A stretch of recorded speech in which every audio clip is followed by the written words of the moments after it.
नमस्कार विद्यार्थी मित्रांनो, स्वागत आहे तुमचं गणित शिकूया या यूट्यूब चॅनलमध्ये. विद्यार्थी मित्रांनो, आपण इयत्ता 7वी गणित यामधील विभाग दुसरा त्यातील प्रकरण 9 समप्रमाण आणि व्यस्त प्रमाण याच्या अभ्यासाला आजपासून सुरुवात करणार आहोत. चला तर मग आता आजच्या व्हिडिओला आपण सुरुवात करूयात. आता इथे तुम्हाला नावावरूनच लक्षात येत असेल समप्रमाण आणि व्यस्त प्रमाण म्हणजे काय. समप्रमाण म्हणजे दोन कोणत्याही गोष्टी समप्रमाणात असणे आणि व्यस्त प्रमाण म्हणजे दोन कोणत्याही गोष्टी समान प्रमाणामध्ये नसणे. काही वस्तू समजा उदाहरणार्थ 2 आहेत तर काही वस्तू 3 आहेत. काही समप्रमाणामध्ये कशा असतात, 2 पेन 2 पेन्सिल. पण व्यस्त प्रमाणामध्ये 2 पेन आणि 5 पेन 2 पेन आणि 5 पेन्सिल असं हे प्रमाण व्यस्त असतं. मग आता इथे बघा, आपण मागील इयत्तेत 2 संख्यांची तुलना करून ती गुणोत्तराच्या रूपात कशी लिहितात ते पाहिलेले आहे. आता समप्रमाणाचं इथे उदाहरण बघूयात आपण. खालील चित्र बघा, इथे तुम्हाला ही 4 चित्र दिसत आहेत. इथे हे वर्तुळं आहेत आणि त्या वर्तुळांमध्ये व्यासामुळे वर्तुळाचे भाग झालेले आपल्याला इथे दिसत आहेत.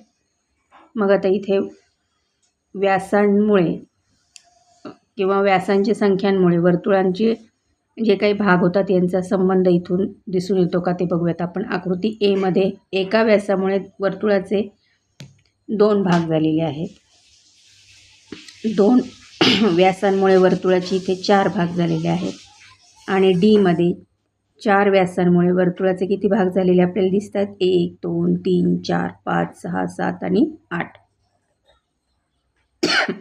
मग ते इथे बघा सूत्र बघा, व्यासांची संख्या छेद भागांची संख्या बरोबर 1/2 बरोबर 2/4 बरोबर 3/6 बरोबर 4/8. येथे व्यासांची संख्या व त्यामुळे झालेल्या भागांची संख्या यांचे गुणोत्तर स्थिर आहे. आता इथे आपण एक उदाहरण त्यांनी दिले ते अभ्यासूयात. उदाहरणार्थ नगरपालिकेच्या शाळेतील विद्यार्थ्यांना मिळालेल्या वह्यांची संख्या खालील सारणीत दाखवलेली आहे. आता ही मुले आहेत. वर्गातली 15, एका वर्गात, दुसऱ्या वर्गात 12, तिसऱ्या वर्गात 10 आणि एका वर्गात 5. आता त्यांना वह्या कशा मिळाल्या बघा. 15 मुलांना 90 वह्या, 12 मुलांमध्ये 72 वह्या, 10 मुलांमध्ये 60 वह्या आणि 5 मुलांमध्ये 30 वह्या. मग इथे आपण मुलांची संख्या छेद वह्यांची संख्या, मग आपण काय केले इथे 15/90, 12/72, 10/60 आणि 5/30. मग आता इथे आपण जर भाग दिला 15ने 90ला तर 15 × 15 15 सख 90. पाडेपाठ असतील तर आपल्याला हे लगेच जमेल. 12 सख 72, 10 सख 60, 5 सख 30 म्हणजे 1/6. म्हणजेच आपल्याला काय लक्षात येतं की एका मुलाला 6 वह्या प्रत्येक वर्गामध्ये मिळालेल्या आहेत. म्हणजेच हे जे गुणोत्तर आहे ते आहे 1/6 असे स्थिर किंवा कायम असते. वरील दोन्ही उदाहरणात आपल्याला असं दिसतंय की व्यासांची संख्या वाढली तर वर्तुळातील भागांची संख्या वाढते. विद्यार्थ्यांची संख्या कमी झाली तर वह्यांची संख्या देखील कमी